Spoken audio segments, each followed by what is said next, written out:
그러니까 그 이전과 이후가 왜 틀린가? 왜 틀린가? 뭐 그런 얘기를 많이 하면서 우리가 보통 그 범주 패러다임이 변한다. 그런 얘기 많이 하죠. 그래서 이제 우리가 에너지에 대해서 얘기를 할 때 석탄 이전의 화석연료, 석탄 이전의 시대에는 주된 에너지원이 나무였죠. 그래서 그 나무를 갖다가 이제 그 에너지로 쓰고 뭐 바꾸들도 데피고 밥도 지어 먹고 우리가 생활하는 그 에너지를 먹고 거기서 얻고 있는데 그 이후에 이제 석탄에 대한 그러니까 왜냐하면 그 나무가 가장 이용하기 쉽거든요. 그냥 뭐 있는 거 섞여가지고 부도 떼고 뭐 이렇게 되는데 더 많은 생산력의 증대를 위해서는 가만히 생각해보니까 이제 그 석탄 에너지로 바뀌죠. 그래서 그 석탄을 이용해서 그 산업혁명을 일으킨 영국이라는 나라가 세계를 제패해버립니다. 그 인도도 먹고 중국도 먹고 그 수많은 나라에게 식민지를 심어서 거기에서 이제 자원을 끌어다가 우리가 전쟁을 하죠. 그래서 그것을 본받아서 유럽 사회라든가 주로 그 백인들이 그런 식민지에 아주 그 쟁탈전을 벌입니다. 그러다가 어느 순간 그 석탄 에너지의 시대에서 그 에너지가 석유로 바뀌죠. 석유로 바뀌면서 그 시대를 제패한 게 미국이죠. 미국이 이제 해서 석유 자원 내지는 뭐 그러한 그래서 석유 자원과 그 전쟁 자본, 석유 자본과 뭐 그런 것들이 뭐 결합돼가지고 그 미국이 그래서 석탄 에너지의 시대가 끝났을 때, 그러니까 이거는 더 이상 효율적이지 않다. 그리고 또 다른 에너지를 통해 가지고 우리가 그 생산력을 더 증대시킬 수 있다.라고 해서 그걸 가장 먼저 선도한 나라가 그 미국이었습니다. 그래서 미국이 그 석유 자본을 토대로 가지고 지금까지 세계를 지배하고 있죠. 그래서 지금까지 시대가 이제 그러한 시대입니다. 그래서 그 에너지가 어떻게 흘러가느냐에 따라서 우리가 생각하고 있는 범주 바뀝니다. 수시로 바뀝니다. 역사적으로 보면 그 이전의 시대도 있고 뭐 이후의 시대도 있었겠지만 그 패러다임의 범주라는 게 그 패러다임이라는 게 바뀌는 거구나. 내가 세상을 어떻게 바라볼 수 있고 어떻게 세상을 이끌어갈 수 있고 그렇게 바뀝니다. 그런 것처럼 코로나 이전과 이후의 범주는 바뀔 거라고 수많은 사람들이 얘기하죠. 과연 어떻게 바뀔까요? 그래서 간단합니다. 인식의 변화거든요. 예전에 그러니까 우리가 만나면 막 악수하고 그랬습니다. 악수하고. 코로나 이후에는 어떻게 바뀌었어요? 근데 예전에 그 주먹 맞대 그러면 그건 어떤 의미였죠? 그쵸? 한 번도 나랑 붙을래? 네. 그런데 지금은 주먹 맞대고 그러면 지금 어떻게 바라보고? 야, 쟤 정말 예의 있다. 예전에는 이렇게 하면 야, 너 나 무시하냐? 뭐 붙자는 얘기냐? 라고 하는 것들이 지금은 바뀌었습니다.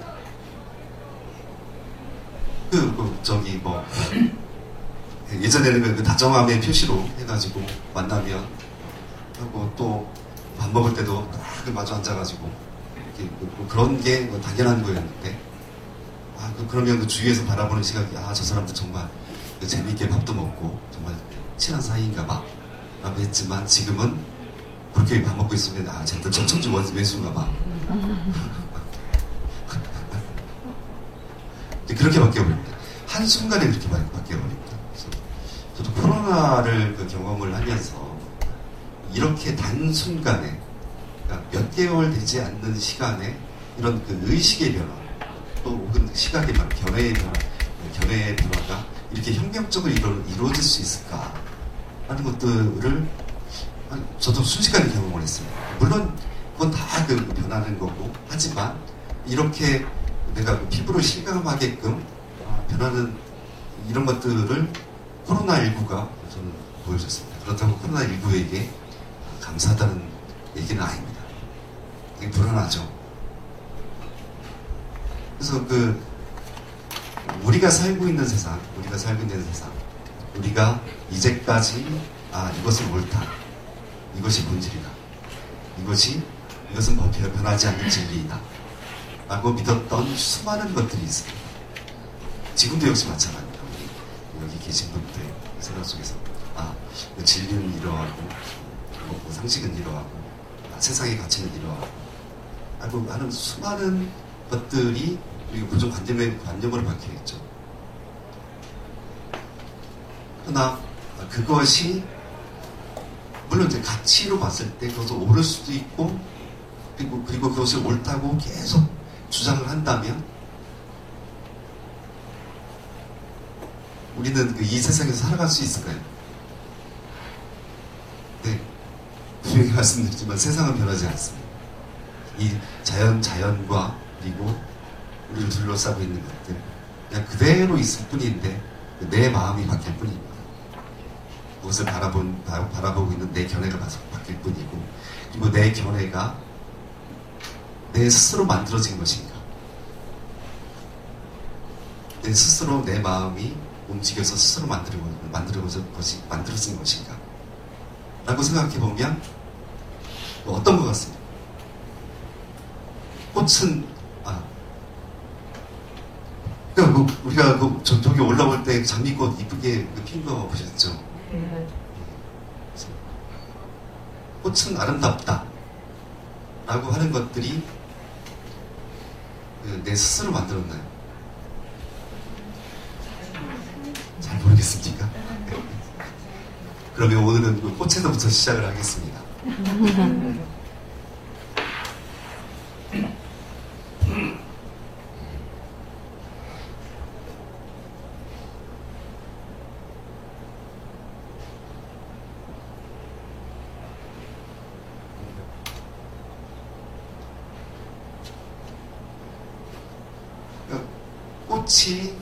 꽃이라는 것들이 생겨나기를 사람들에게 아름답게 보이려고 생겨났을까요?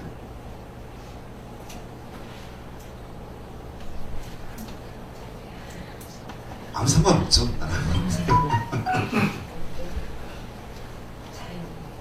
그냥 자연일 뿐인데 내 마음이 혹은 이제까지 배워왔던 고정관념으로 그냥 저 꽃은 아름다 라고 바라보고 있을 뿐이죠.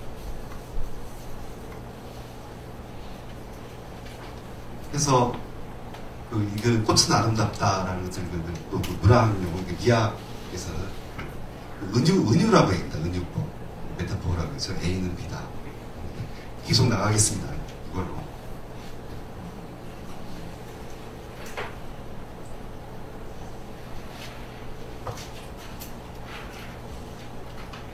은유법은 간단합니다. 우리가 저기 옛날에 국어 시간에도 많이 배웠듯이 내 마음은 호수요.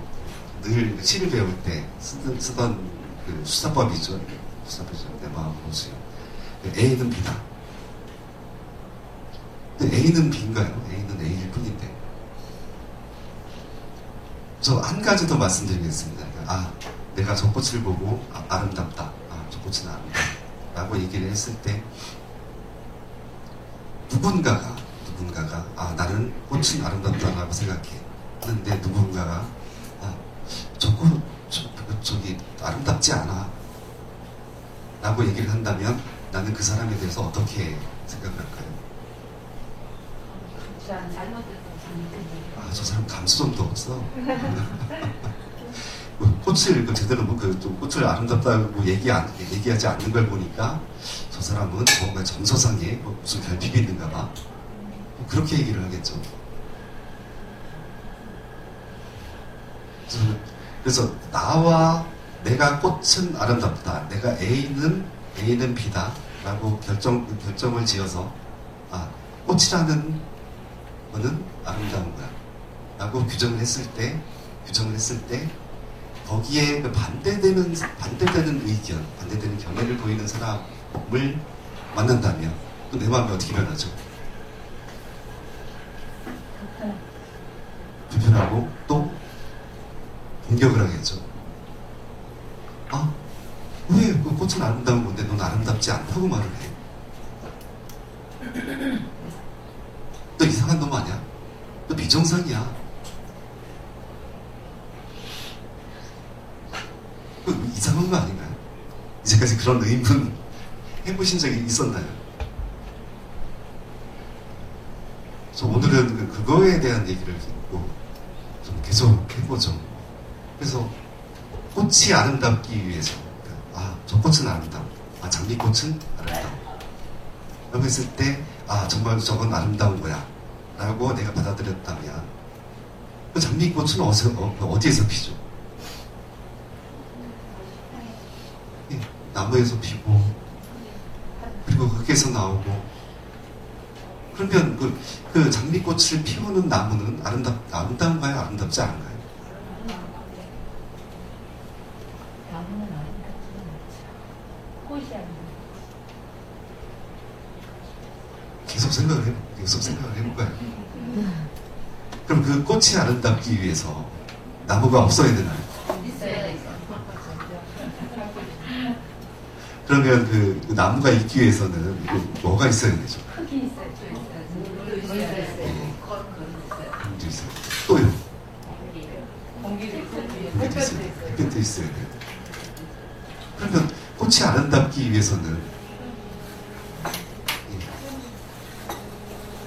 그러면 그 나머지 것은 아름답지 않나요?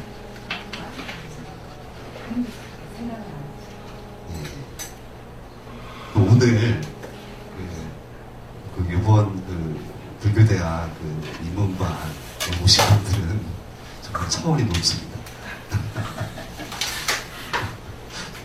여기 오시길 잘했습니다. 그래서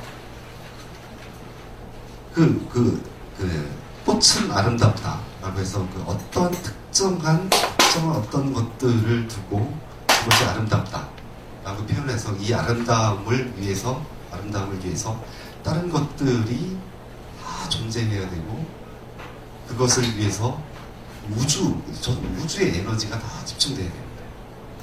우리가 아름답다고 보는 한순간을 위해서. 그런데 우리는 대부분 꽃만 보죠.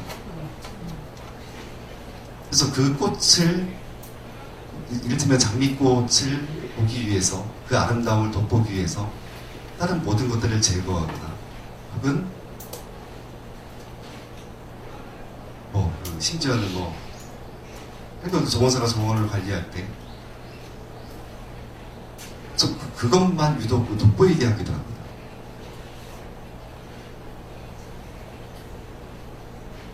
그래서 우리가 장미꽃을 아름답게 보기 위해서 필요한 모든 존재들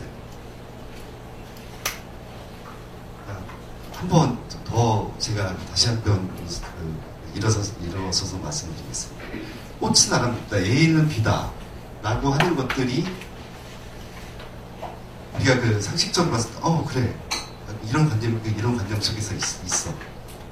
그래 저렇게 바라보는 사람들은 꽃을 아름답게 바라보는 사람들은 저 사람의 마음도 아름다울 것이고 저 사람의 심성도 고울 것이며 감수성이 아주 풍부하며 그런 것에 감동받을 수 있다 라고 생각을 합니다.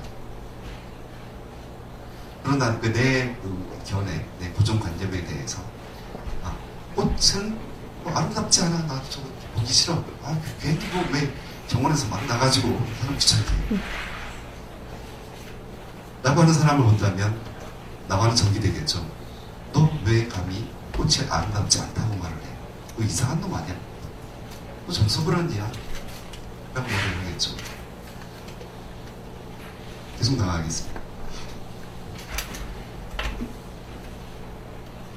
작년에는 처음 시작할 때 운동화에 비유를 했는데, 오늘은 그렇게 작년, 아니, 지난 학기에 했던 거를 제가 그대로 반복하면 아주 편할 텐데, 그래서 꽃으로 하려니까 좀 힘든. 그래서 이걸 은유라고 얘기죠. 그러니까 우리가 수사법을 할 때 또 하나 쓴 게 환유라고 얘기해요.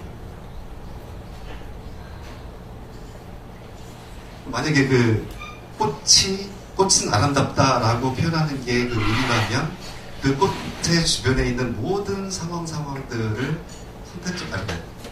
유사성의 유사성. 제가 저 문학을 전공하고 시를 쓰다 보니까 이런 얘기를 종종 합니다. 이해해 주십시오. 그래서 그것들이 연쇄적으로 밀고 나가고 하는 과정들을 환유라고 하는 거죠. 은유와 환유가 비슷한 과정입니다. 어쨌든 어떤 사물의 특성 내지는 그 미를 드러내기 위해 비유로 쓰는 것이 은유와 환유입니다. 그래서 은유가 꽃은 아름답다라고 해도 은유가 되고, 꽃은 추하다라고 해도 은유가 되고, 꽃은 뭐다, 내 마음이, 내 심성, 내 이미지를 결정하는 것들이 은유입니다. 어떤 것을 갖다 대고 해도 은유고, 꽃은 저 담장 위에서 저렇게 피어있다.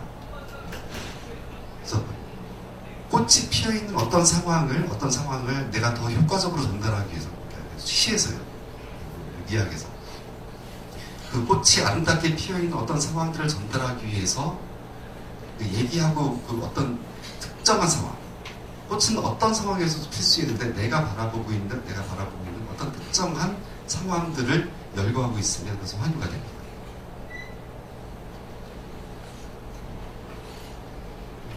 이거 좀 어려운 문제가 다시 앉아서 시작하겠습니다. 물 좀 먹나요?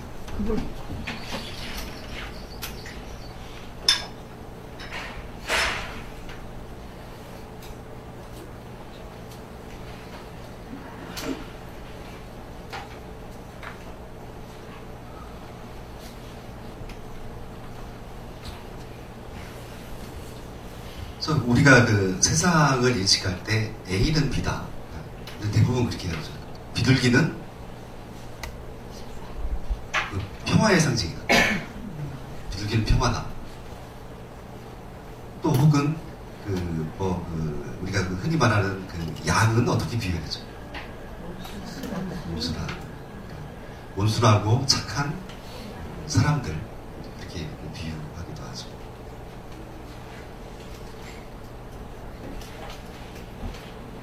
뱀은 어떻게 비유해요?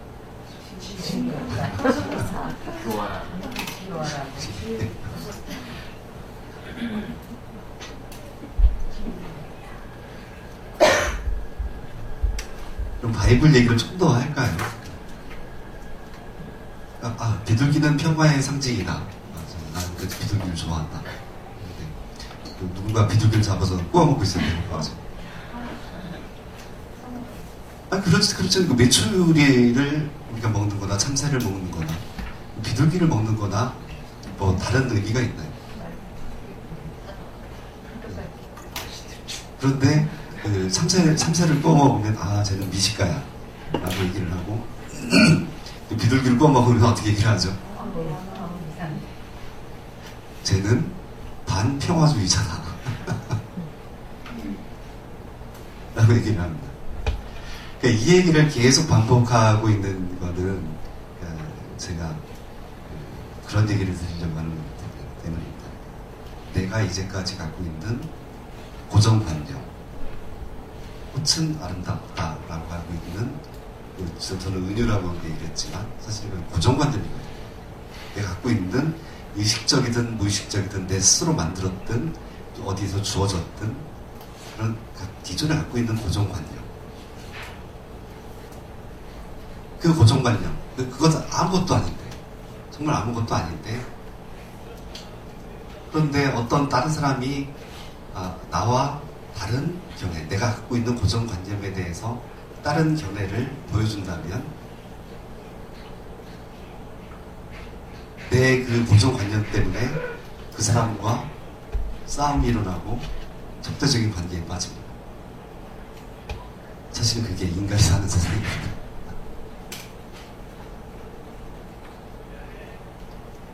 비둘기는 평화의 상징이기 때문에 그 비둘기를 해치면 안 돼.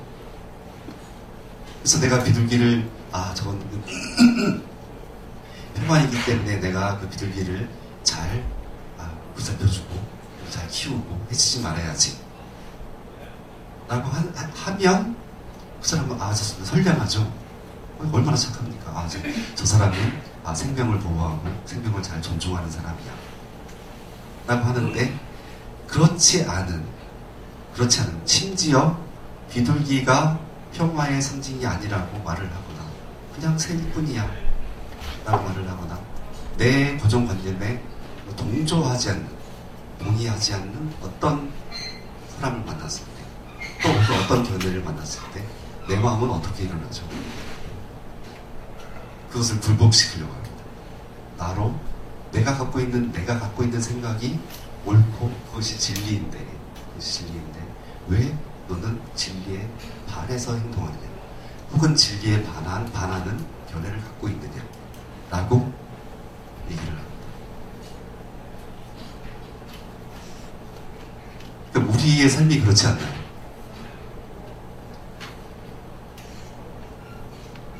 그러니까 우리가 이제까지 태어나서 그 부모에게 양육을 받고 가정에서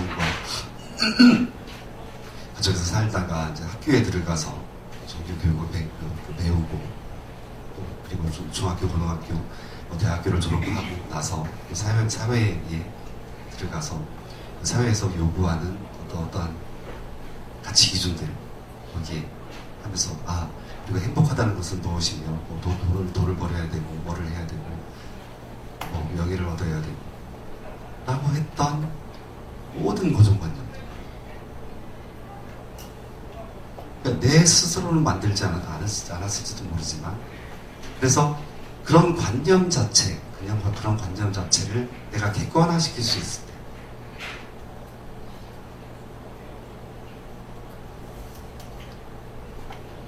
그때부터 아마 그 진리에 대한 탐구가 시작되지 않을까 이렇게 생각합니다.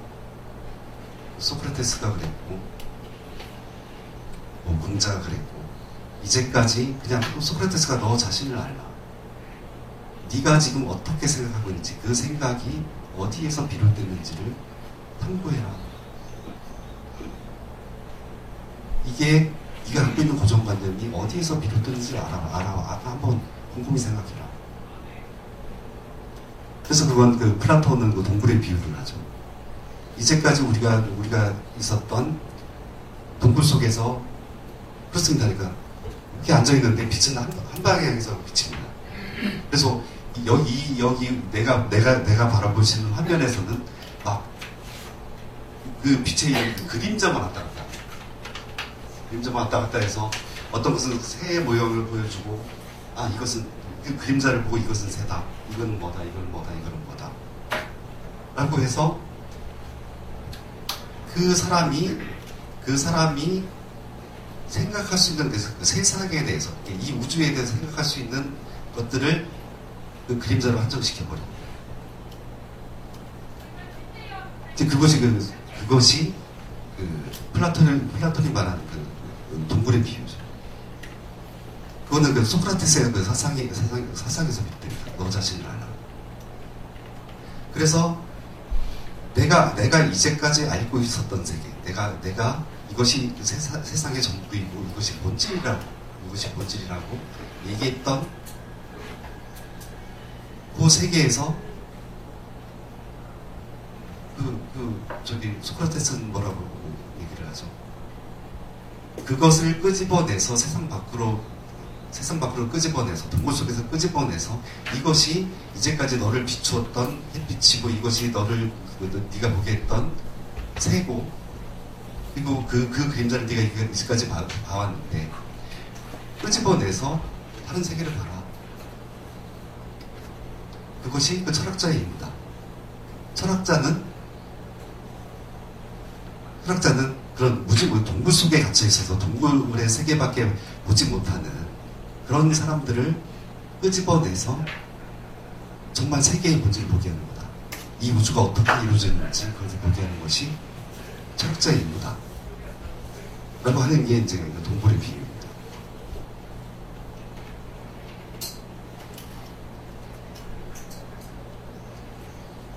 그러나 그 사람은 두려워하겠죠. 좀 나와라 했는데도 그래서 끝끝내 이제까지 길들여진 그 동굴의 세계에서 안주하려고 합니다. 벗어나려고 하지 않습니다. 왜? 밖에 나가면 세상이 무너지는 줄 알아요. 동굴이라는 세계가 내가 갖고 있는 모든 세계인데, 그런데 밖으로 나오라고 그러면 세상이 나를 버립니다. 세상이 나를 여기에서 쫓아내려고 합니다. 라고 받아들입니다.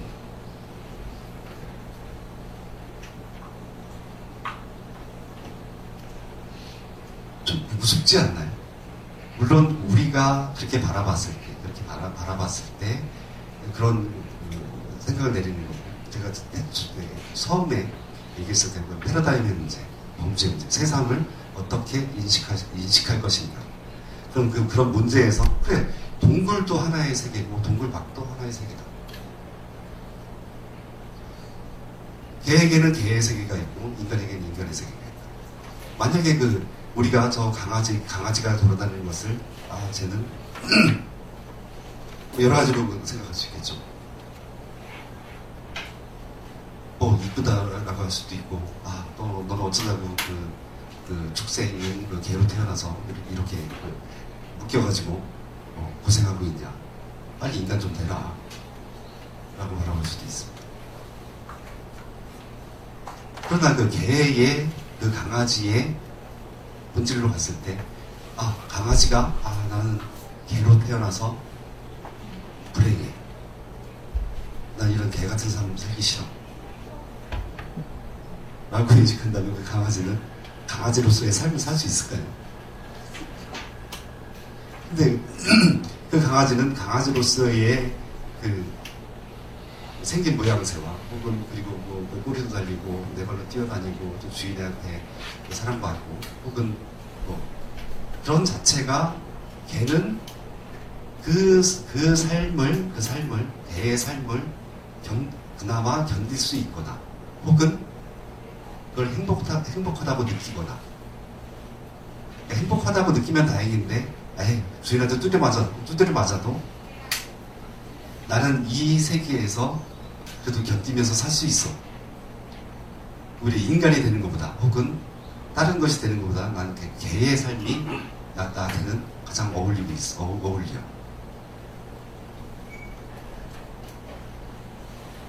그래서 참을 수 있거나 라고 하기 때문에 걔는 걔의 삶을 살 수 있지 않아요. 만약에 내 삶이 우리는 모두 고달프다고 얘기를 합니다. 삶은 참 무상하고 고달픈 거고 다 괴로운 거야 라고 하지만 우리는 살아가지 않습니다. 그나마 개똥밭에 불러도 이승이 낫다고 얘기를 합니다. 그건 사실은 그게 사바세계죠. 결론적으로 말씀드리면 그게 사바세계. 그래서 참고 견디며 그나마 살 수 있는 세계. 온갖 고통이 있어도 내가 이런 고정관념에 있어서 그것 때문에 그 고정관념으로 인해 가지고 꽃은 아름답다라고 얘기해서 그 반대되는 사람과도 그냥 그래도 싸우면서 살 수 있고, 그 꽃은 아름답다라는 내 그 관념이 없다면 그건 다른 사람과 싸울 필요도 없는데, 꽃은 아름답지 않다고 얘기하는 사람과 싸울 필요도 없는데 내가 꽃은 아름답다고 해가지고 거기 때문에 어떤 갈등이 생길 수도 있고, 또 내 스스로 아침에 봤던 꽃이 저녁에 시들으니까 아름답지 않을 수가 있거든요. 그래서 내 스스로 변하는 거. 내가 아침에는 저걸 아름답다고 생각했는데 왜 저녁에는 아름답지 않을까? 그런 것도 그냥 내가 용인하면서 또 혹은 그 장미꽃에 장미 가시에 손을 찔려도 그래 그래도 꽃은 아름답게 봐야지 라고 하면서 견디어내면서 살 수 있는 세계, 그것이 우리가 사는 세계, 그 사바 세계라고 하고 육도 윤회라고 하죠. 육도라고 얘기해요. 지옥의 고통을 받든 축생의 고통을 받든 혹은 천상의 즐거움을 받든 그냥 그렇게 그것을 용인하면서 인내하면서 감수하면서 살 수 있는 세계가 사바 세계라고 얘기합니다. 중생의 세계죠.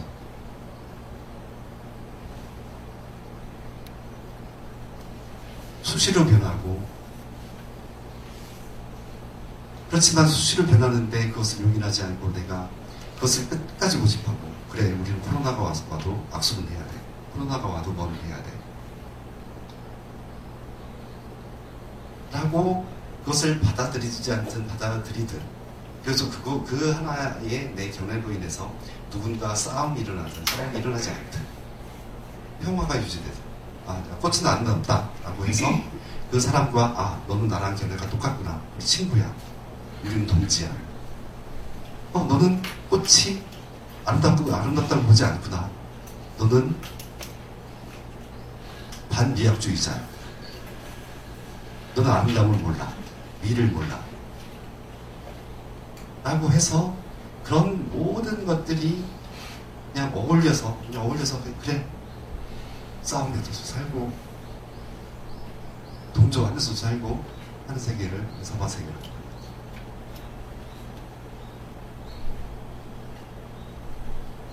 그래서 거기서 온갖 인연이 지어지고,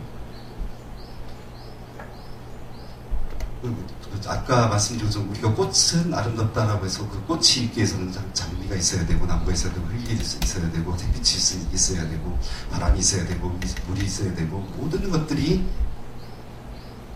어울려서 일어나는 세계를, 그런 것을 연기법이라고 하죠. 이러이러한 것들이 있기 때문에 이러이러한 조건에서 이렇게 해서 꽃이라는 이런 것들이 이렇게 태어난다, 만들어진다. 그런 것도 연기법이라고.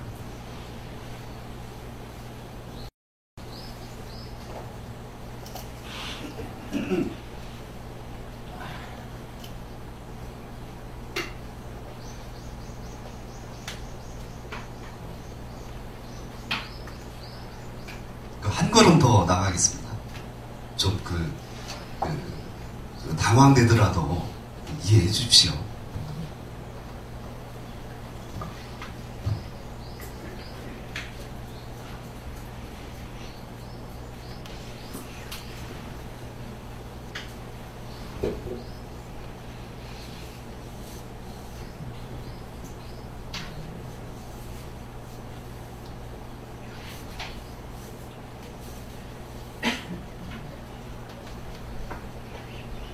유의법과 무의법 이렇게 말씀드렸죠. 그 진제와 속제, 색즉 시공할 때 색법, 즉 공법. 그런데 이게 들어보지 않으셨나요? 처음인가요? 우리가 그 반야심경할 때 그 색즉 시공, 공즉 시색 그 말씀 들어보셨나요? 이렇게 말씀드려야지. 그래서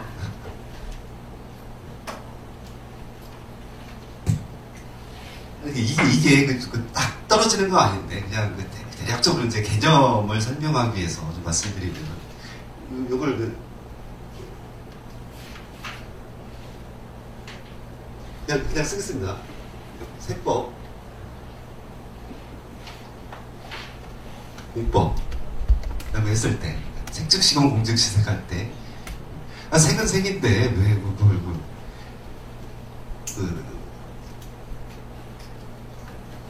색이라고, 색인데 왜 그걸 공이라고 그러냐. 공인데 왜 색이라고 그러냐. 라고 했을 때 아주 무식하게 말씀드리겠습니다. 무식하게 말씀드리겠습니다. A는 B다. 꽃은 아름답다. 라고 하는 것들은 꽃 자체에 대한 본질인가요? 본질일까요? 아닐까요? 그렇죠. 내 마음이 만들어낸 거죠. 내 마음이 만들어낸 거죠. 그러니까 내 생각이, 내 결례가 만들었거나 아니면 이색 가지고 책을 읽거나 혹은 뭐 해서 예, 조작됐죠. 조작됐습니다, 사실. 아름답다고 말을 해도 조작된 거고, 추하다고 말해도 조작된 거고. 그래서 아주 간단합니다. 그걸 유의법이라고 합니다. 그러면 꽃을 갖다가 아름답다거나 추하거나 뭐하거나 하니까 아무런 내 고정관념 없이 그냥 바라보고 거기에 대해서 그 꽃 자체를 바라보고 있다면 그것이 무위법입니다. 꽃을 떠난 세계가 꽃이 있는 세계가 색법이 아니고 색법이고 꽃을 떠난 세계가 공이다 라는 게 아닙니다. 그게 유의법과 무의법이 아닙니다. 내 마음이 그 꽃에 대해서 어떤 관념을 갖고 있는가, 내가 어떻게 조작하고 있는가 라고 하면 그것이 유의법이고 그 유의법, 그 조작을 떠난 세계를 무의법이라고 합니다. 무식하게 말씀드립니다.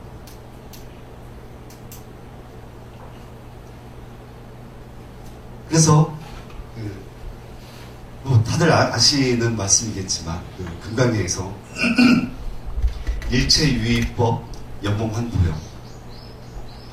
우리가 일체의 유의법, 내 조작에 의해서 내 마음이 어떤 가상으로 만들어낸 모든 것들 꽃은 아름답다거나 비둘기는 평화의 상징이라든가 하고 하는 내 마음이 됐든 우리의 관념이 만들었던 사회적으로 주어진 것이든 그것들을 그런 모든 법, 저도 그래서 법이라고 얘기했습니다. 그래서 여기서 법은 그것도 진리라고 얘기를 한다. 그래서 뭐 속죄에서 속세의 진리 혹은 그것을 속세를 떠난 정말 열반의 부처의 세계 그래서 나누기도 하지만 그래서 이건 너무 어렵게 생각하지 마십시오. 그러니까 지금은 제가 1시간 동안 말씀드리려고 하는 거는 세상을 바라보는 다양한 관점 내지는 내가 갖고 있던 고정관념들이 얼마나 허망한 것인가 그것들은 쉽게 바뀌는 거고 언제든 다른 걸로 대체될 수 있고 또 그 내가 갖고 있는 관념 때문에 누군가의 전쟁이 일어날 수 있고 그것 때문에 나는 괴로움에 처할 수 있고 그것 때문에 나는 이익을 얻을 수 있어요. 거기에 대해서 말씀드립니다. 그래서 이 일체유의법은 여러한 표현이다. 꿈과 같고 헛개비 같고 그냥 꿈속에서 우리가 꿈을 꾸면서 뭐 누구한테 쫓기고 있어요. 근데 그것이 실제로 쫓기고 있는 건가요? 그래서 딱 깨는 순간 아이고 저 죽는 자는 아이고 이거 뭐 내일 아침에 내일 뭐 무슨 일 있을래나 혹시 뭐 내 아들 뭐 길 가다가 뭐 교통사고 나는 거 아니야? 저희 어머니도 그런 말씀 좀 하십니다. 간밤에 이상한 꿈을 꿨습니다. 또 아침에 일어나서 전화해가지고 아이고 길 가는데 조심해라. 내가 꿈자리가 흉흉해. 그것을 그냥 꿈일 뿐인데 그것을 현실로 계속 치환시켜버립니다. 사실은 우리의 인생사가 그렇지 않을까요? 그냥 딱 깨어나면 해결되는데 그 꿈속에서 계속 이 꽃은 아름답다. 내가 만들어낸 가상의 세계 혹은 내가 내 욕망이 만든 어떤 세계에서 거기서 우리는 꽉 붙잡혀 있어요. 그냥 깨어나면 다 끝난 건데 거기에서 온갖 것들을 지어냅니다. 그것이 우리 인간들이 사는 세계죠. 꽃은 아름답다 해서 나는 저 꽃을 숭고하게 보고 있고 아름답게 보고 있고 나는 그것을 세상에 가치 있는 걸로 바라봅니다. 그건 훌륭한 일이죠. 그래. 그래서 저걸 잘 가꿔서 다른 사람들도 이쁘게 바라보게 해야지. 저걸 잘 가꿔서 그래서 모르는 사람들이 저걸 보고 그러니까 정서가 순화가 되고 세상을 좀 아름답게 장식해야지 라고 생각하는 것도 아주 바람직하고 이쁜 생각입니다. 그러나 누가 그 장미꽃을 꺾고 있다면 내 마음은 어떻게 되나죠? 바로 적이 되죠. 그 사람 싸움이 일어납니다. 아름다움 때문에 싸움이 일어나고 그것이 점점 더 확대되면 우리가 옳다고 믿는 가치, 세상의 가치는 이런 것이야. 이것이야말로 세상의 진리야. 이것에 반대되는 자는 처단해야 돼. 왜냐하면 내가 정의니까. 그래서 수많은 전쟁들이 일어나죠. 종교전쟁이 일어나고 혹은 자유를 수호하기 위해서 최근에 아랍 전쟁이나 거기에 사실은 미국이 개입하고 해서 그 명분을 어떻게 얘기를 하죠? 자유를 수호하기 위해서, 민주주의를 수호하기 위해서 전쟁을 일으켜버립니다. 수많은 사람들이 죽고 또 괴로움을 당하고 내가 이것이 옳다라고 믿고 있는 이것은 절대 절대 변하지 않고 이것은 절대 선이야 라고 믿고 있는 어떤 것들 때문에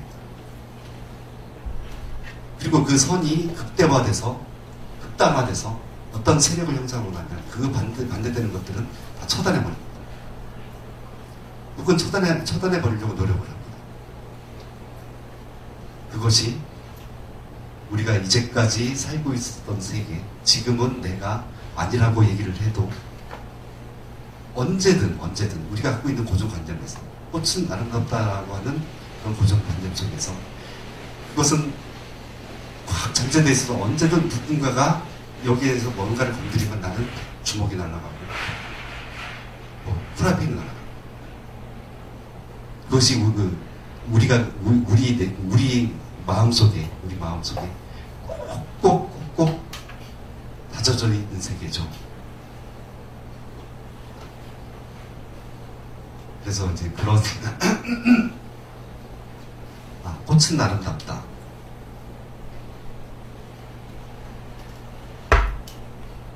그 관념, 그런 선한 관념 자체도 허망하다.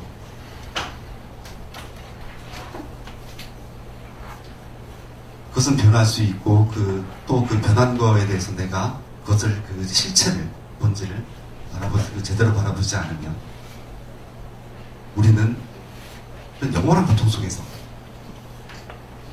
순간의 즐거움이 되고 내 즐거움 때문에 누군가는 고통을 받아야 되고 그것들이 또 반대로 누군가의 받은 고통 때문에 고통이 다시 역으로 나한테 돌아와서 안갚음이 되고 인과응보가 되고 라고 하는 것들을 그것이 허망하고 그것은 진리가 아니고 나를 괴로움으로 중생의 괴로움으로 바라보고 그것을 바르게 가르치려고 해서 누가 오셨죠? 2500년 전에 부처님께서 오셨습니다. 그래서 잠시 쉬었다가요 뒤부터는 그럼 부처님께서 어떤 법을 이런 법을 왜 선하셨을까 여기에 대해서 같이 말씀을 나눠보겠습니다. 잠시 쉬죠. 500분만 딱 찍자. 그래서 시하고 이제 에세이 모아가지고 이렇게 했는데 회주 스님이 500분 더 찍자 해가지고 500분 남아있는 거 잠수를 준 겁니다.以前신나를 강의 예, 그렇습니다. 아니요, 그건 괜찮아요.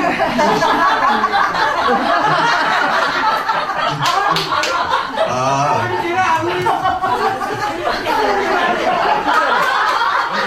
선생님이 하시면 안 되니까. 그러면 우리 부장님 귀신 신나라고 까먹는 소리 한번 읽어주시죠. 찾지를 못하겠어. 어디? 공사? 공사? 분명히 공사로 갔는데. 어떻게 했나?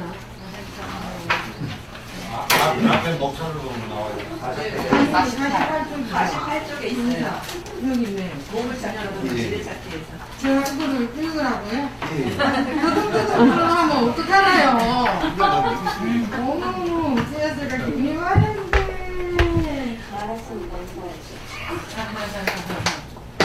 귀신 신나라 까먹는 소리, 우물우물 찌끄러대거나 수근거리는 소리 또는 엉뚱하고 쓸데없는 소리를 듣는데 요즘 전국 같아서 삿된 의도로 사람들의 꿈을 갈아먹는 소리라고 정의하고 싶다.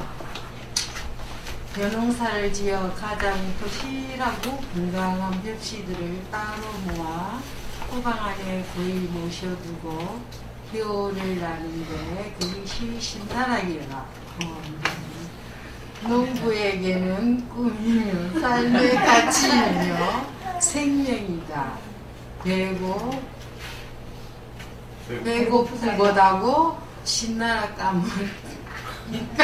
신나라까지 다 끓여 먹으며 농부와 그 가족의 생명은 나락으로 떨어진다. 무슨 말인지 이게 뭔 뜻인지 알겠네. 그런데 신주단지 모시덕 시름이 얹어둔 벽시를 귀신이 와서 까먹고 있다면 이게 미치고 환장할 노릇이다. 이 지게 작대기를 휘둘러 봐야 형제가 있어야 잡두리를 할 게 아닌가. 그냥 속수무책으로 당하는 수밖에 없다. 바야흐로 높으신 분들이 거리를 돌아다니면 표를 구걸하는 철이 돌아왔다. 그런데 이상하게도 내게는 정말 귀신 신나라 까먹는 소리가 많이 들린다. 여러 표현으로 할 수 있네요. 귀신 신나라 까먹는 것이. 전혀 한 가지가 아니네요. 멀쩡하게 살아 돌아다니는 사람들의 입에서 들리는 소리이니 이것은 좀 잡두리가 되겠구나 싶은 한 말씀을 올린다. 중앙정부로부터 예산폭탄을 맞게 했다거나 우리 동네는 잘 사니까 특별자치구를 만들어 우리만 잘 살자고 여들면은 분명 욕심의 귀신이다. 상대 후보나 정당에 대해 유언비를 터뜨리고 근거 없는 비방을 하며 화를 내며 이는 성령의 귀신이다. 부처님, 스님 귀신도 여러 가지네요. 자신의 더 큰 비밀을 감추기 유함이나 누구의 특본이 수석이었고 현 실세의 측근이라고 강조하는 이는 어리석음의 귀신이다. 당선되면 지역구를 그 실세에게 떠다 바치겠다는 뜻이다. 이들은 정말 국민들의 표를 나락을 까먹고 있는 것이다. 선거에서 누굴 지지하건 그건 개인의 자유다.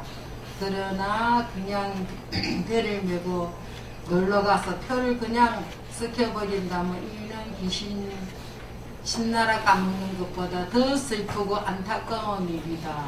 좋은 씨앗에게 서툴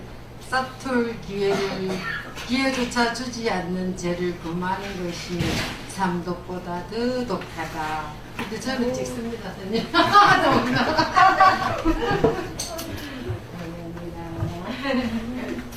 예전에 그 불교 신문에 그 칼럼 썼던 내용인데요.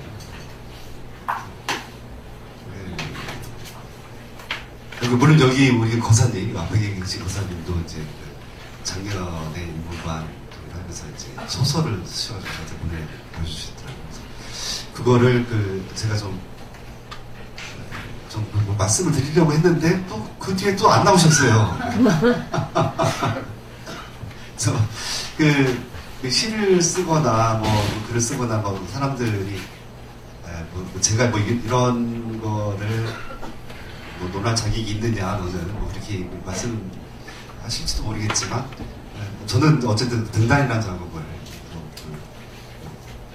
입단 그러니까 우리가 바둑을 하면 아마추어가 있고 프로가 있지 않습니까? 아마추어에서 프로로 가려면 입단 절차가 아주 복잡하잖아요. 뭐 시험도 치러야 되고 대국도 계속 둬야 되고 뭐 그래서 되게 어렵다고 그러더라고요. 프로 인문 자체가. 그렇지만 아마 구단이 있든 아마의 최정상이 프로 1단을 꺾지는 못하지 않습니까? 왜냐하면 바라보는 세계가 틀리거든요.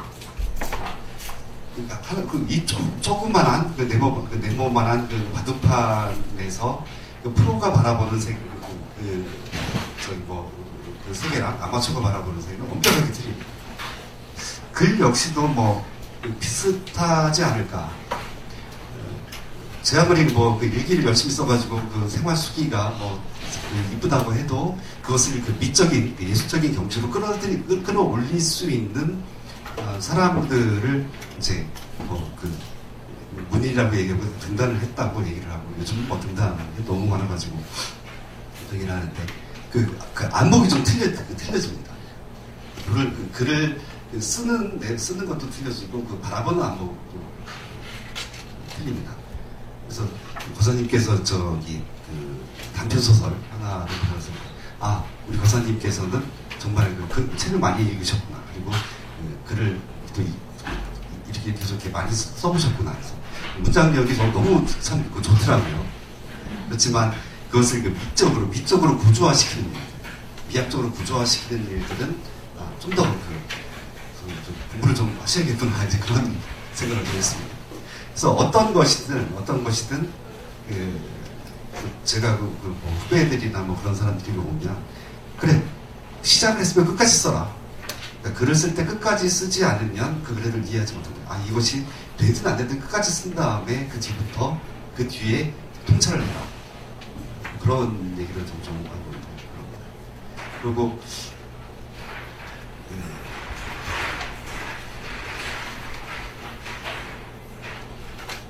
그러고 또 하나는 예전에 후배가 저한테 이제 그런 글을 배우는 후배가 저한테 그런 질문을 하더라고요. 형, 시를 어떻게 써야 돼요? 그래? 나는 내 시를 쓰고 나서 몇 번이고 계속 읽어. 그래서 그냥 단순한 내 성대의 울림이 아니라 영혼의 울림이 될 때까지 그것을 읽어서 됐다 싶으면 난 발표를 하고 시를 완성시키거든. 근데 그 후배가 얘기를 하더라고요. 그렇게 쉬운 방법을 형 왜 인자 가르쳐줘? 야, 나 시를 쓰는 사람 되면 누구나 그렇게 하는 줄 알았지. 내가 계속 읽고 또 읽고 그것이 단순한 목소리의 떨림이 아니라 그냥 영혼의 울림이 될 때까지 나는 누구나 그렇게 시를 쓰는 줄 알았지. 그런데 그 단순한 일조차도 그 후배는 하지 않았던 거죠. 결국 그 후배는 시 쓰는 거 때려치고 좀 컴퓨터 기사 하더라고요. 읽지는 않아가지고 소리 내서. 그래서 내가 시를 쓰든 남의 시를 읽든 목소리를 내서 읽는 건 되게 중요합니다.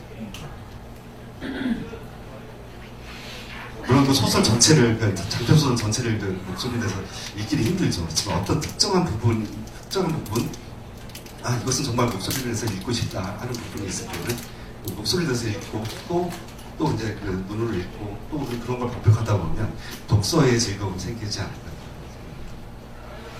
불교 공부하는데도 마찬가지죠. 그러니까 우리 한국어원에 책이 있는데 재밌다고 요 부분만 읽고 이거 재미없어서 넘겨버리고 라고 하면 이 책에 담긴 의미를 온전히 이해할 수가 없습니다.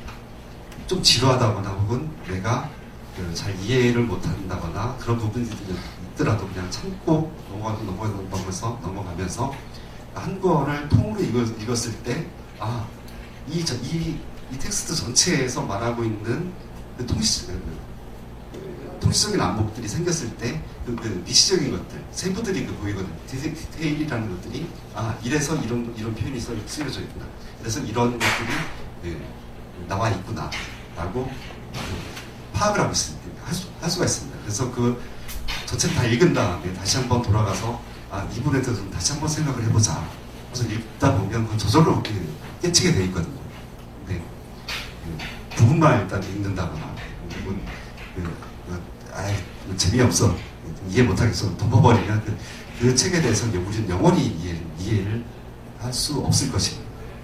그래서 지루하더라도요, 좀 힘들고 하시더라도 입문반 오늘 끝까지 하시고요. 끝까지 설령 그 일이 있어서 출석을 하시지 못한다 하더라도 다시 한번 읽어보면서 끝까지 한 권을 다 통독을 했을 때, 그래서 불교에 대해서, 불교가 최소한 이런 것들을 가르치고 있구나, 이런 것 때문에 이런 것들을 부처님께서 말씀하셨구나 라고 하는 그런 안목이 생길 것입니다. 그런 안목이 생기고 나면 다른 어떤 경전을, 어려운 경전을 갖다 대는데 그것을 정확하게 내가 설명을 하지 못하더라도 심정적으로 그래, 이런 원칙 속에서 이런 것들이 나왔구나, 이런 것들이 쓰여져 있구나, 이런 경전이 쓰여져 있구나 라고 파악을 할 수 있겠죠. 그래서 불만을 가질 것 같습니다. 얼른 책을 펴야겠습니다. 사실 그게 삼법인이죠.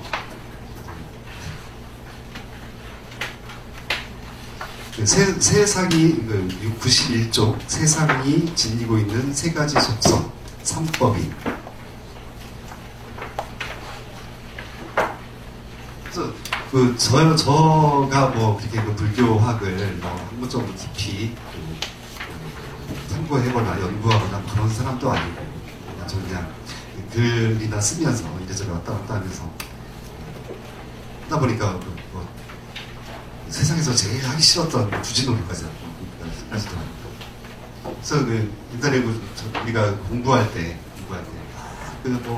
지가 어디 나서서 그냥 껄렁거리는 거 하기 좋아하고 그런 사람들 보면 이렇게 욕을 했습니다. 너 커서 주진아 되라. 너 커서 주진아 되라.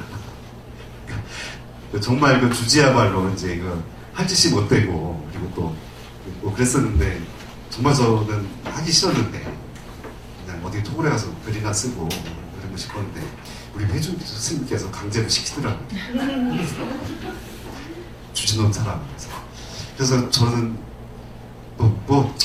어차피 닥쳐진 거니까 이렇게 하긴 하겠지만, 그래서 저는 농사짓는 게 더 좋더라고요. 오늘 점심 때 제가 농사진 상추 많이 뜯어왔으니까요. 근데 상추가 좀 시장에서 파는 거랑은 좀 차원이 틀립니다. 아주 못생기고 벌레 먹어서 구멍도 뻥뻥 뚫리고. 그러니까 근데 그건 정말 유기농이라는 거, 정말 농약 한 방울 들어가지 않고 벌레와 땅속에서는 지렁이가 있고 새들과 이 우주가 키워낸 거를 제가 얼른 가서 뜯어왔을 뿐이다. 그랬으니까 맛있게 잡수셨으면 좋겠습니다. 지난번에도 지난 주의 시간에도 제가 화요일은 대학반, 수요일은 인문반 불교대학 수업이 있죠. 그때는 빠지지 않고 제가 상추와 온갖 좋아해서 머리때라도 뜯어서 식사를 점심 공양을 할 수 있게끔 했습니다. 그러니까 맛있게 드셔주기만 해도 그 공덕이 무량합니다. 예, 89쪽 한번 읽겠습니다. 89쪽 색깔 다르게 표현된 부분. 어느 때 한 비구가 부처님에게 나아가 이렇게 여쭈었다. 세존이시여, 이 법은 세존께서 만드신 것입니까? 아니면 다른 누군가가 만든 것입니까? 세존께서 답하셨다. 이 법은 내가 만든 것도 아니고 다른 누군가가 만든 것도 아니다. 법은 열애가 세상에 나타나셨거나 나타나지 않았을 때에도 늘 머물러 있었다. 그래서 열애는 그 법을 스스로 깨달은 뒤에 모든 중생을 위해 잘 분별해서 들려주고 눈앞에 드러내 보이고 있는 것이다. 우리가 공부할 부분들이 그 진리에 대한 부분이죠. 부처님께서 그리고 또 불교에서 말하는 진리가 뭔가, 부처님께서 그렇게 고행 수도를 하시다가 7일 동안 보리수 아래서 선정에 들어 계시다가 새벽에 그 동쪽 하늘에서 뜨는 그 금성을 딱 샛별을 보시고 딱 깨달은 바가 있었죠. 무엇을 깨달았을까요? 꽃은 아름답다고 깨달았을까요? 뱀은 사탄이라고 깨달았을까요? 아니죠. 세상을 있는 그대로 바라보셨습니다. 안욕따라 삼맥삼보리, 세상을 있는 평등하게 바라보셨습니다. 그것이 세상은 평등하게 존재하고 그 자체로 존재한다. 그 자체로 부처의 속성을, 부처의 성질을, 부처의 본질을 그대로 간직하고 있구나. 그걸 바라보셨습니다. 그래서 누군가가 만든 것도 아니고 열애가 만든 것도 아니고 세상에 그대로 있는 것들, 세상에 여여하게 자유자재하게 있는 그대로를 바라보셨습니다. 그것이 법입니다. 그러나 그 법을 사람들은 제대로 설명하지 못합니다. 이것이 진리라고 어떤 누군가는 이렇게 얘기하고 어떤 누군가는 저렇게 얘기합니다. 바이블에서는 어떻게 얘기를 하죠? 태초에 말씀이 있었으니 라고 시작을 합니다. 누구의 말씀이 있었을까요? 신의 가드의 말씀이 있었죠. 가드의 말씀이 있었습니다. 그래서 그것을 진리라고 얘기를 합니다. 가드의 말씀으로, 신의 말씀이 있음으로 인해서 세상이 존재하고 우리 인간이 존재하며 우리가 살 가치를 발견하게 됩니다. 바이블에서는 그렇게 가르칩니다. 가드께서, 신께서 만드셨다. 신께서 세상을 만들고 나를 만들었다. 그래서 그 신을 바로 보는 것이 진리라고 얘기를 합니다. 그래서 그 진리 속에 있을 때만이 너희가 자유롭고, 그리고 그 나를 말미암지 않고는 천국에 이를 수 없다. 아버지께로 이를 수 없다라고 얘기를 합니다. 그래서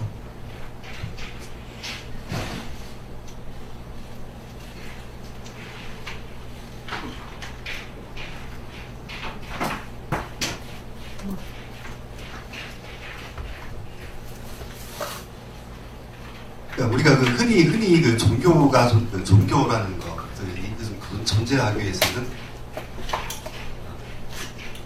그냥 하나를 쓰겠습니다.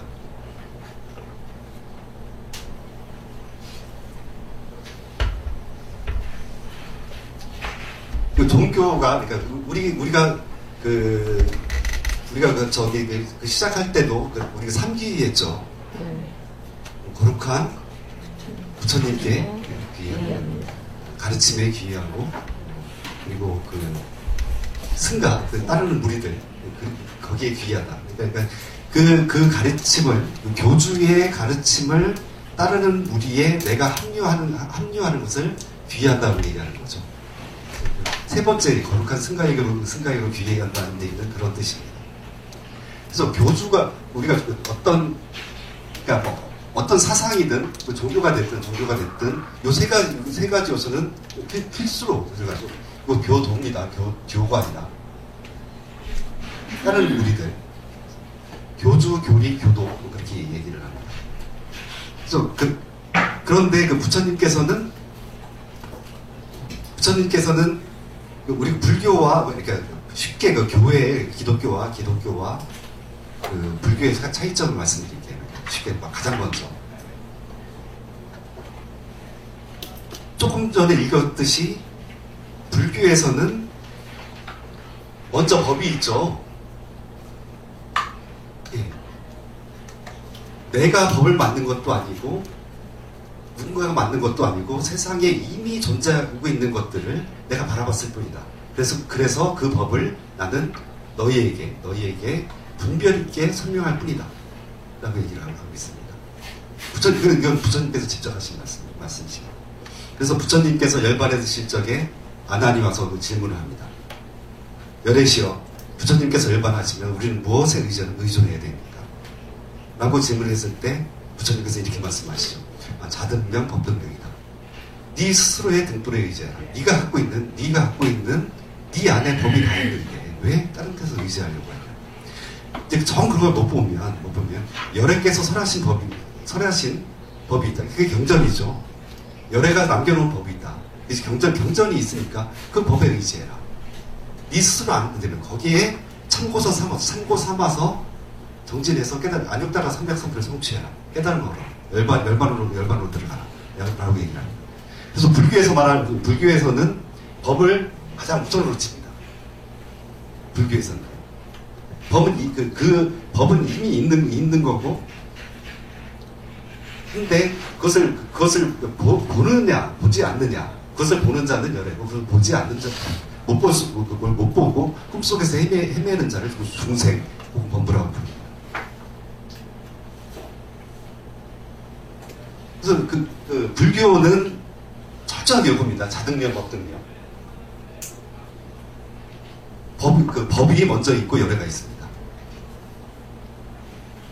근데 바이블은 어떻게죠?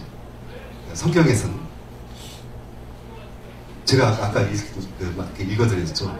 태초에 뭐가 있었죠? 태초에 말씀이 있었죠. 신께서 이것이 진리이다. 신께서 말씀하지 않는 것은 진리가 아니고 뭐죠? 우상이다.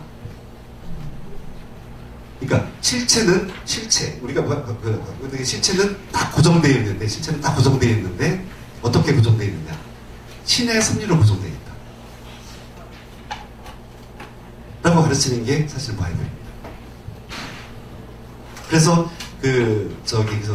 기독교의 구조는 불교랑 틀린 점은 거기는 교주가 먼저입니다.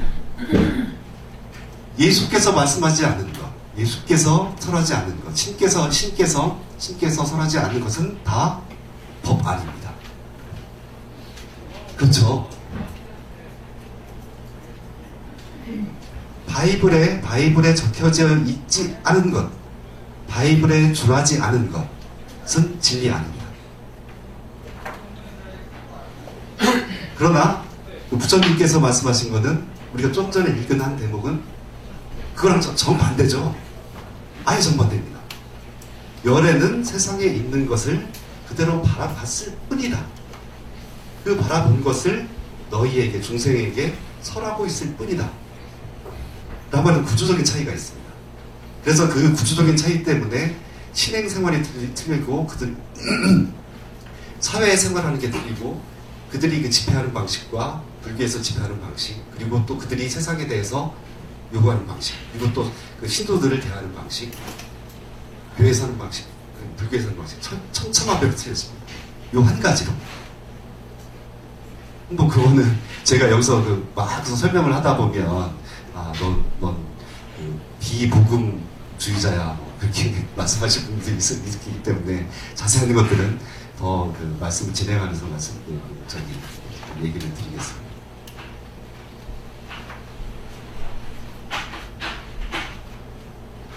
그래서 이 한 가지 관점, 이 한 가지 견해, 내가 그 법을 어떻게 바라보냐? 신께서 말씀하신 것, 그것만이 진리이다. 라고 바라보는 견해라. 아니다. 진리는 이미 편재해 있는 거다. 다만 열애는, 부처는 그 중에 한 부분을 끄집어내서 중생들이 알기 쉽도록 설명해 주었을 뿐이다. 그래서 부처님의 말씀 자체도 그냥 방편일 뿐이다. 수단일 뿐이다. 내가 강을 건너가기 위한 뗏목에 배에 불과할 뿐이다.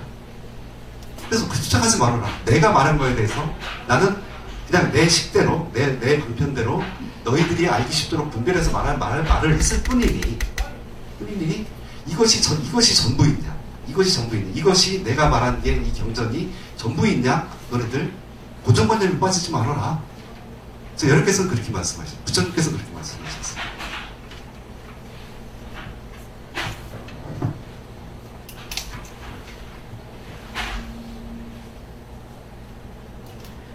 그리고 또 그 89쪽 좀 더 읽겠습니다.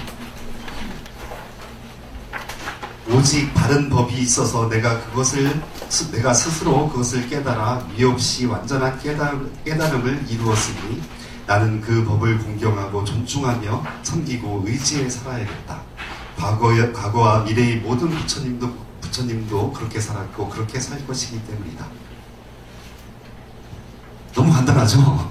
우리가 법이라는 건데 이미 있는 건데 왜 그것을 깨달아서 무엇을 할 거야? 세상이 이미 편재에 있는 건데 깨달아서 뭐를 할 거야? 라는 것이 아니라 우리는 그걸 깨닫지 못하고 있다는 거죠. 우리는 고대 부처님이 살았던 고대 인도 사회나 지금이나 우리는 어디에 사로잡혀 있죠? 이제까지 교육받고 우리가 이제까지 강요되었거나 혹은 스스로 만들었거나 하는 고정관념 거기에 사로잡혀 있죠. 그건 꿈이라고 얘기해요. 그것 때문에 우리는 진리를 보지 못합니다. 세상을 있는 그대로 보지 못합니다. 꽃은 아름답다고 내가 주장하고 거기에 꽉 사로잡혀 있기 때문에 꽃을 아름답다고 말하지 않는 사람을 공격합니다. 이것이 진리라고 고집하기 때문에 다른 어떤 거에 대해서 이를테면 나는 꽃보다 저 소나무가 아름답다고 생각해 라고 하는 사람들을 타협하지 못합니다. 세상은 그대로 있을 뿐인데 내가 만든 고정관념 혹은 내 마음이 조작을 했든 누구에 대해 주어졌든 아니면 그 쇠뇌를 당했든 그 마음 하나 때문에 꽃에 대해서 내 견해에 동의하지 못하는 사람과 타협하지 못합니다. 세상을 그 꽃은 아름답다라는 관념 때문에 그 관념 하나로 인해서 세상을 있는 그대로 바라보지 못합니다. 저 우주를 바라보지 못하고 그 꽃을 피우기 위한 장미꽃을 보지 못하고 그 흙을 보지 못하고 물을 보지 못합니다. 바람을 보지 못합니다.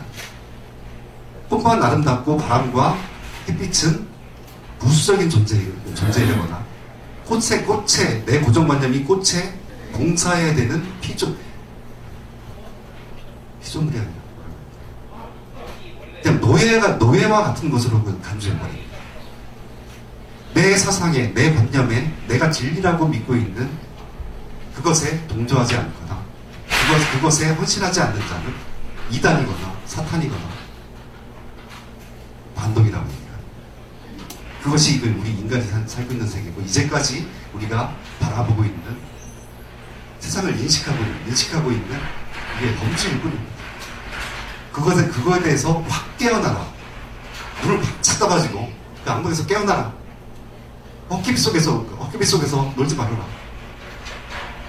마치 그 참새가 들판에 세워진 호수아비를 보고 놀라서 달아나듯이 그 실체가 없는 고정관념, 헛개비처럼 호수아비처럼 서 있는 꽃은 아름답다라는 관념에서 거기에서 머물러 있거나 거기서 놀라서 달아나지 말아라. 있는 그대로 봐라. 그 고정관념만 깨트리면 세상은 있는 그대로 있다. 법 그대로 있다. 사실 부처님께서 가르치는 진리는 그것을 깨트렸을 때 내가 갖고 있는 고정관념을 깨트렸을 때 비로소 보이는 것들이에요. 내가 이렇게 깨트리고 나니까 야, 세상이 이렇게 이루어져 있다. 너 한번 자세히 한번 봐라. 라고 가르치는 게 우리의 경전입니다. 그게 부처님의 말씀. 아주 단순합니다. 그래서 세 가지 법을 딱 세워버렸습니다. 저 저기 제가 함부로 얘기하는 거 아니고요. 책에 있는 걸 근거로 말씀드릴 겁니다. 그래서 그 91조 세상이 지니고 있는 세 가지 속성, 삼법이라는 영화가 있습니다. 근데 그 이 책에 나와 있는 그 삼법이라는 거는 삼법인도 뭐 이해하기에 아주 편하게 이해하기에 편하게 되어 있긴 한데 뭐라고 해야 될까, 그냥 하나의 방편일 뿐이지 그냥 이해를 해보자 하고 나와 있을 뿐이지, 이것이 부처님께서 말씀하신 혹은 세상에 있는 본질은 아니에요. 그냥 그 방편상을 봐서, 그냥 만약에 그 포교사 시험에서 이런 그 삼법인에 대해서 나오면 세상에는 뭐 내 것이랄 거 없다, 나라고 할 만한 것이 없다 라고 나오면 그냥 제법모아 딱 찍어버립니다. 제법모아 딱 찍으면 그 정답으로 동그라미 쳐줘요. 뭐 세상에는 뭐 고정되어 있는 것이 없다, 변한다. 그러면 제법무상, 재행무상라고 해서 딱 찍어버리면 저기 정답 해가지고 포교사 시험 합격할 수 있습니다. 근데 이제 거기에 대한 왜 부처님께서 재법무와 재행무상, 일체계고 그런 것들을 왜 말씀하셨을까? 왜 무엇 때문에 그런 말씀을 하셨을까? 라는 것들을 이해하는 것이 저와 오늘 계시는 분들과의 대화의 시간이 되겠습니다.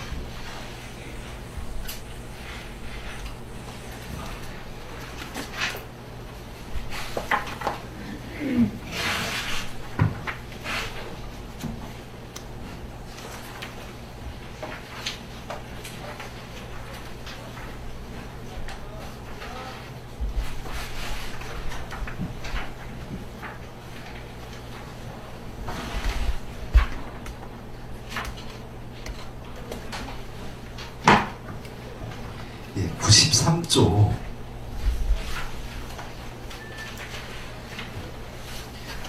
하나, 둘, 세 번째 단락 제가 읽겠습니다. 하지만 세상을 보자 과연 변하지 않고 이어지는 것이 있을까? 아니다. 모든 것은 속절없이 변하고 달라진다. 이와 같이 세상 더덥다는 사실이 부처님이 파악한 세상의 첫 번째 속성인 무상, 즉 재행무상이다. 좀 읽으셨나요? 네. 93조. 있어요. 중간에 세 번째 단락.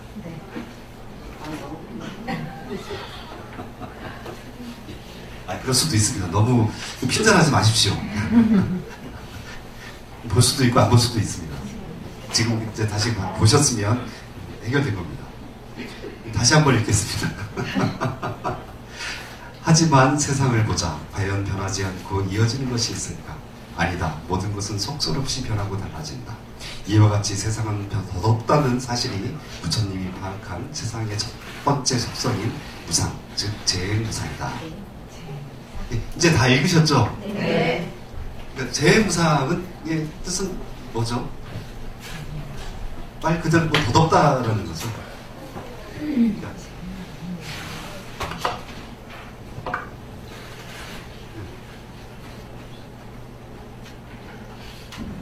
상이죠. 그러니까 항상하다, 늘 있다, 고정되어 있다, 변하지 않는다. 이게 상자입니다. 근데 그 부처님께서는 무상, 항상한 것은 없다. 항상한 것은 없다. 변하지 않는 것은 없다. 예? 예, 그렇죠. 고정된 실체는 없다. 라고 가르치셨습니다.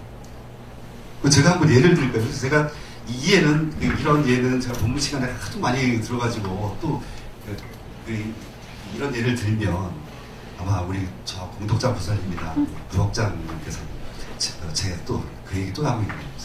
또 울고내고 있네. 말씀하실지도 모르겠습니다. 그래도 하겠습니다. 다시 한번 들어주십시오. 귀가 아프시더라고요. 우리가 이 얘기는 제가 어린이 법회를 하거나 그럴 때 이제 애들한테, 정말 아이들한테 좀 알아듣기 쉬우라고 하던 얘기해 주기도 하거든요. 아이들한테 질문합니다. 아, 여러분들 제일 좋아하는 음식이 뭐야?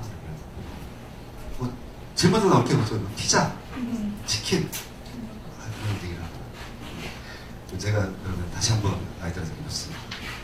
그래, 그 피자가 제일 맛있어? 계속 피자만 먹고 싶어? 예, 그럼 저는 피자가 제일 좋아요. 피자만 계속 먹고 살고 싶어요.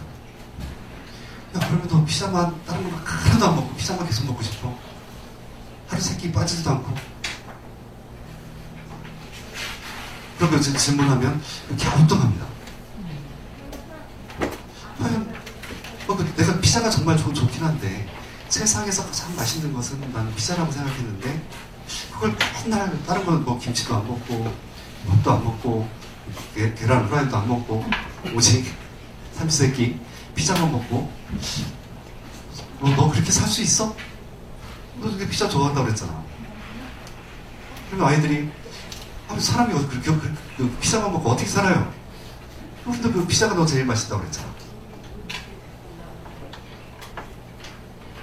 그러니까 내가 내 취향이 선택한 취사 선택한 한 부분에 불과한 거죠. 만약에 그 피자의 음식은 내 세상적인 음식은 피자가 가장 맛있는 거고 그 피자의 본질은 실체는 맛있다라고 정해져 있으면 우선은 나는 내 스스로 그 피자를 대하는 나는 영원히 그 피자만 먹어요. 피자 이외에 다른 곳에서 맛있다거나 다른 본질을 발견해서는 안 돼요. 오직 피자에서만 맛있음의 본질을 발견해야 돼요. 실체를 발견해야 돼요. 피자가 맛있어 라고 하면 만약에 피자가 내가 배가 불러도 피자를 먹어도 맛있어야 돼요. 피자가 저 쓰레기통에서 굴러다녀도 어떤 상황이 있어도 그 피자의 본질은 맛있기 때문에 변하지 않기 때문에 그 피자를 나는 먹어야 됩니다. 왜? 그 피자의 본질은 그 맛있음의 본질은 피자에 있기 때문에 뭐 제 말이 우습게 생각될지도 모르지만 그러나 정말 이 세상에서 그렇게 가르치고 있는 게 있죠. 정말 그렇게 가르치고 있습니다.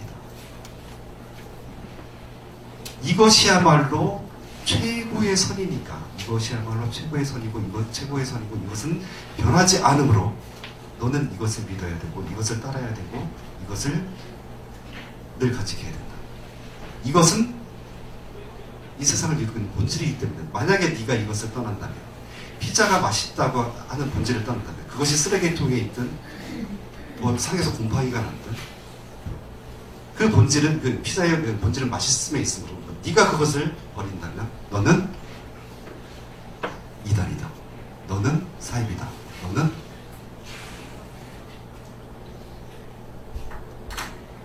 반당이다.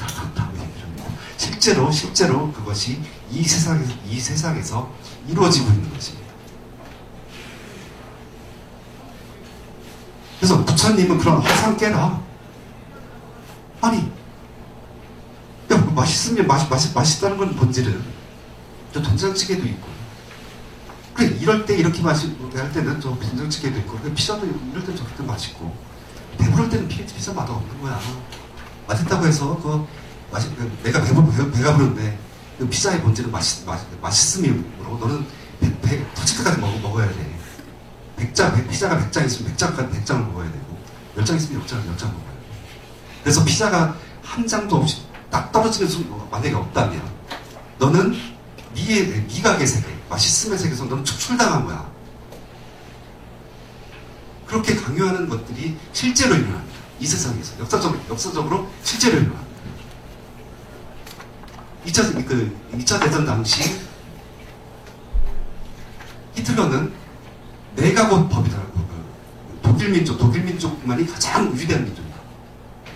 그 이외의 민족은 아주 열등한 민족이므로 그래서 유대인들 엄청 학살하잖아요. 다 죽여버려도 그거는 정의를 실현하는 거예요. 오직 게르만 독일 민족이 하는 것만이 가장 위대한 거예요. 그것이 그 세상의 진리이다. 그래서 실제로 우리 역사상에서 우리 사회에서 그런 일들이 지금 코로나 시국인 지금도 일어나고 있습니다. 그래서 부처님께서는 부처님 당시에 인도 사회에서 그때는 지금보다 더 엄격한 계급 사회였죠. 바라문이라는 계급이 있었고, 그리고 또 크샤트리아라는 왕족이 있었고, 바이샤라는 평민 계급이 있었고, 수드라라는 그 천민 계급이 있었죠. 그것들이 지금도 지금도 뭐 저 아랍이라든가 뭐 그래서 계급을 떠나서 내가 만약에 귀족 계급인데 평민 남자와 결혼을 하니까 그 사촌 오빠가 아주 죽여버립니다.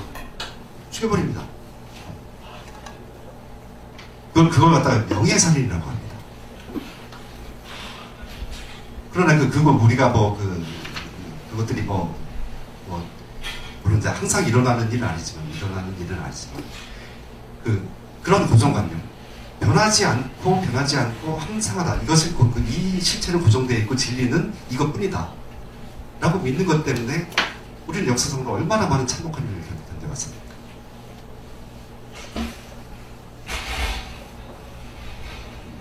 일제시대에 이것은 변하지 않고 항상한 진리이다 라고 어떻게 가르쳤죠? 일본만이 가장 동아시아에서 일본만이 가장 위대한 민족입니다. 일본의 신민, 그러니까 한국 시민화라고 했잖아요. 천황의 백성이 되는 것만이 최고의 믿음. 그것만이 조선민족이 영원히 살 길이다. 그것만이 이 조선민족을, 한반도를 위대하게 하는 길이다. 라고 가르칩니다. 계속 그걸 세뇌시킵니다. 그래서 친일은 아주 정당한 거고, 내가 살기 위해서는 일본을 찬양해야 되고, 일본어를 배워야 되고, 라고 가르칩니다.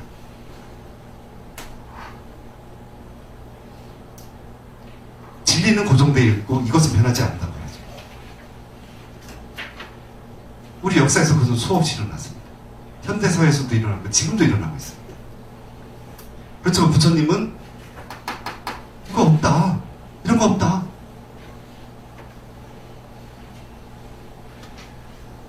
맛있음의 본질이 피자에 있지 않다. 물론 피자에도 맛있음의 본질이 있지만 다른 데도 있다. 피자만 먹고 살 수 없다. 라고 가르칩니다. 근데 제가 단순하게 지금 음식에 대한 예를 들어서 볼 때, 근데 우리의 정신, 우리의 마음은 아주 더 지독합니다. 실제로 더 지독합니다. 내 육체가 반응을 하기 때문에, 음식에 대해서는 내 육체가 반응을 하기 때문에, 피자, 오늘은 지겨워. 오늘은 그냥 된장찌개만 찍어 먹을래. 된장찌개가 더 맛있어. 내 육체가 즉각 반응을 하기 때문에 그거에 대해서 우리는 피자 저렇게 주지가 오늘 강의하면서 피자를 맛있으면 본질이라고 했었죠. 예를 들어도 어떻게 그런 예를 들어? 저 멍청한 사람 아니야? 라고 말씀을 하실지 모릅니다. 그렇지만 우리 마음이 만들어낸 거, 우리 마음이 조작해낸 거, 내 마음이 이것은 옳다, 이것은 진리이다, 이것이 참다운 가치다라고 규정해 놓은 것, 그거는 정말 지긋지긋한 강박입니다. 정말 지독합니다. 내가 사람은 사는데 이렇게 사는 거야. 남을 도우면서 살아야지. 선행도 많이 하고 고시도 많이 하고 이렇게 살아야지. 그래서 이거야말로 삶의 가치야. 공덕을 쌓고 세상을 행복하게 하는 일이야 라고 해놓고, 아 나는 그 100만 원 도와줬는데 누구는 10만 원 도와줬어요. 내 마음이 조작해낸 선의 가치, 아 보시야. 나는 그 가치 하나 때문에 우리는 어떻게 말을 합니까? 야, 뭐 겨우 10만 원 된 것도 누가 도와줬다고 말을 하는 거야. 최소한 나 정도는 도와줘야지. 그래야지 선의 가치가 실현되지. 겨우 10만 원 내놓고 뭐 잘했다고 그래. 우리 정말 실제로 그렇게 말하지 않습니까? 실제로 내 의식에 그렇게, 내 마음이 그렇게 조정되고 있지 않습니까? 정말 그렇습니다. 그러니까 차라리 악이라고 하면 누구를 뭐 때리거나 누구를 뭐를 훔치거나 라고 하는 거에 대해서는 우리는 다 같이 공감을 합니다. 한 명 죽였다고 해서 저걸 10명을 죽인 사람이 있다고 해서 한 명 죽인 사람이 있다고 한다면 결코 우리는 한 명 죽인 사람을 저 10명 죽인 놈도 있는데 한 명 죽인 놈은 뭐 아주 착한 놈이지, 양호하지 라고 말을 합니까? 10명을 죽이나 한 명을 죽이나 어떻게 그 인간이 그렇게 살 수가 있어? 라고 얘기를 합니다. 아주 철저하게 공격하고 거기다 단죄를 합니다. 그러나 선의 가치, 아름답다고 내가 믿는 가치, 그런 관념들은 희한하게 바뀝니다. 한 명을 도와준 사람과 10명을 도와준 사람이 있다면 똑같이 착한 사람이죠. 그러나 내 선의 관념에서는, 내 고정관념에서는 이렇게 파악해버려요. 아이고, 한 명밖에 안 도와주고 저거 무슨 그런 얘기를 해. 악으로 떨어뜨립니다. 불선으로 떨어뜨립니다. 선하지 않다고 떨어뜨립니다.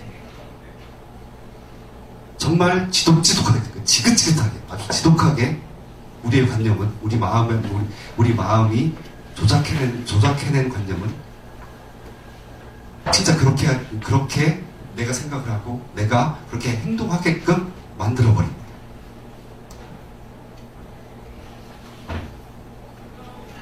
그렇죠. 제 말에 동의하지 않으십니까? 그러니까 대부분의 우리 일상에서의 삶은 그것들이 그렇게 발현되지는 않죠. 네.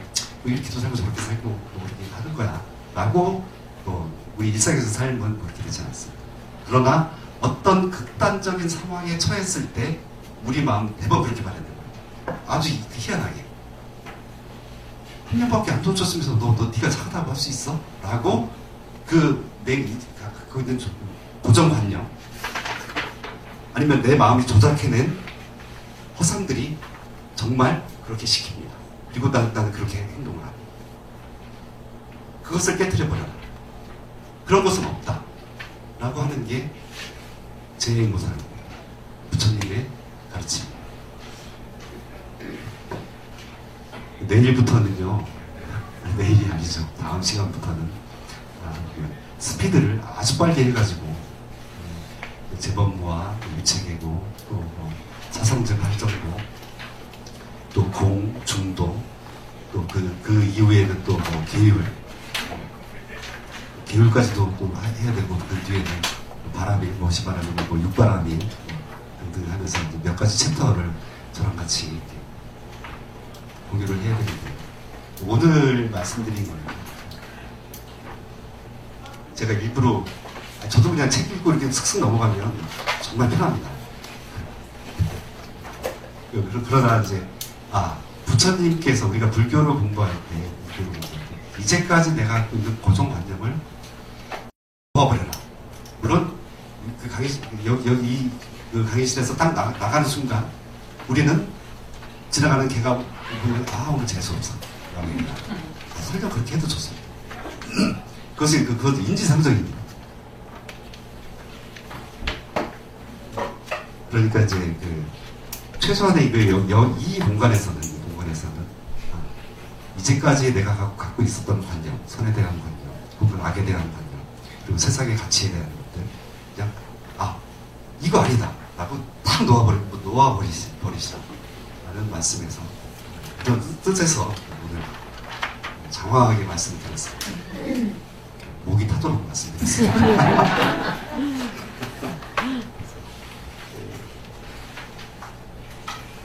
그래서 오늘은 처음 시간에 상기현 얘기가 있습니다.